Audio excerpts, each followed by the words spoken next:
Belum pernah ada persiapan pertemuan tingkat tinggi negara-negara seperti apa yang akan terjadi di G20 di Bali yang oleh pengamat intelijen militer bisa jadi puputan Bali nih jangan-jangan. Semua pemimpin yang datang bukan hanya membawa delegasi namun sebelumnya sudah menyiapkan pasukan intelijennya dan membawa pasukannya di negara terdekat, terutama Amerika membawa pasukan yang lengkap. Apa yang sesungguhnya terjadi sih di dunia ini? Bukankah dunia sedang baik-baik saja? Bukannya dunia lagi ngurusin ekonomi yang akan resesi? Bukannya nggak akan ada lagi pandemi yang masih akan muncul setiap saat? Bukannya tidak akan ada perang di zaman modern ini seperti kata pejabatnya? Kok malah semua negara memanaskan mesin perangnya? Mendekati Indonesia bahkan. Inilah yang menyebabkan Putin enggan datang ke acara G20 kali ya. Inilah mengapa Tiongkok menyiapkan armadanya di selatan Jawa secara masif. Dan inilah mengapa Port of Darwin Australia banyak tentara Amerika dan armada kapal pembom B-52 yang bisa membawa hulu ledak nuklir hadir di utara Australia. Ini mengapa Pulau Pasir jadi penting bagi Australia karena armada lautnya bisa ngumpet terdekat dengan Bali dari sana.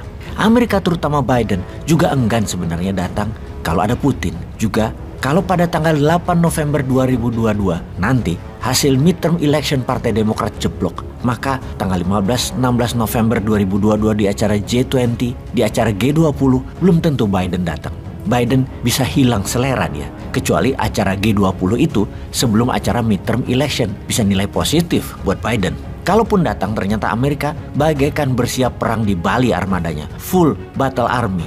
Tiongkok tidak mau kalah untuk melindungi pemimpin tertinggi mereka. Mereka menyiapkan perlindungan kekuatan yang tidak main-main. Semua tegang di G20.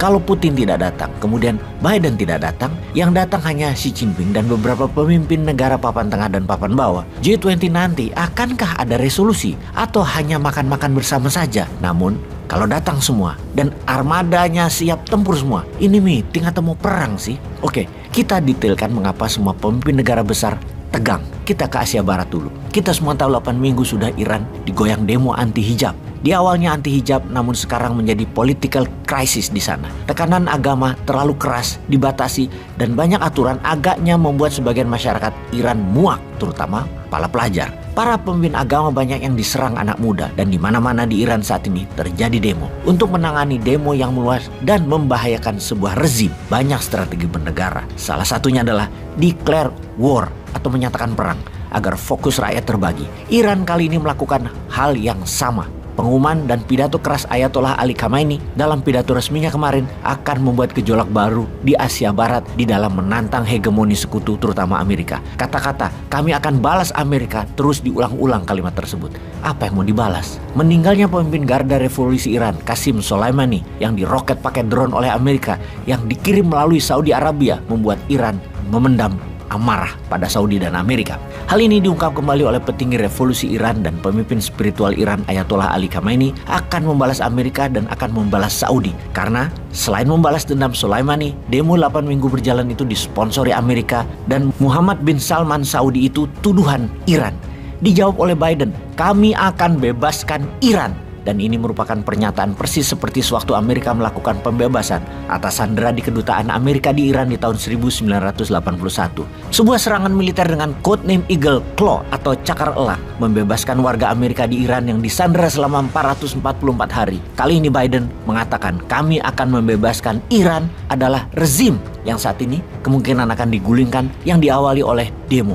Rezim di Iran akan digulingkan Amerika. Sekedar mengingat, world orders selalu menggunakan kata-kata kami akan membebaskan karena sang pembebas itu sesungguhnya the real penjajah. Iran bukan hanya menantang Saudi dan Amerika ternyata, bahkan Israel pun akan diserangnya. Inilah mengapa mendadak Saudi dan Israel mengadakan pertemuan tingkat tinggi berkali-kali dalam 2 bulan ini. Israel dan Saudi loh, menarik kan ya?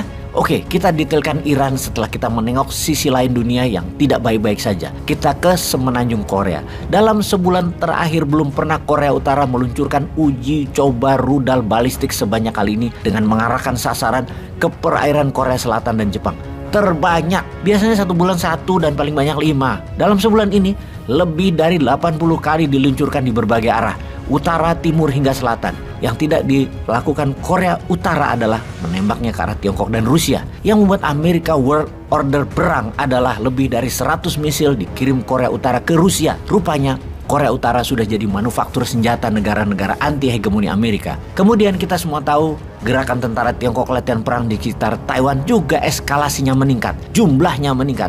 Tidak heran, 1 skuadron B-1 dikirimkan ke semenanjung Korea dan 3 skuadron pesawat pembom B-52 dengan segala macam armada pengiringnya mulai juga menyiapkan pangkalan di Australia dengan codename latihan gabungan. Tetapi mengapa membawa pesawat pembom yang bisa angkut hulu ledak nuklir? Lalu kita tahu beberapa misil peluru kendali Amerika dengan kepala hulu ledak nuklir yang katanya kecil daya ledaknya sudah berpangkalan di Polandia untuk menyerang Rusia. Ada apa sih ini semua? Ini bukan pesimis informasi, ini bukan negatif informasinya, ini bukan memframing informasinya bahwa dunia sedang mengarah ke pergerakan perang militer. Namun ini semua fakta, ada beritanya di berita mainstream dan ada datanya. Yang terakhir kita kembali ke G20. Karena rawannya keadaan dunia terutama konflik militer, maka tidak heran acara G20 menjadi di ujung tanduk. Acara yang tidak murah biayanya bisa terancam tidak berpengaruh apa-apa di tatanan global. Acara yang seharusnya bisa membuat Indonesia ke posisi terpenting di dunia bisa malah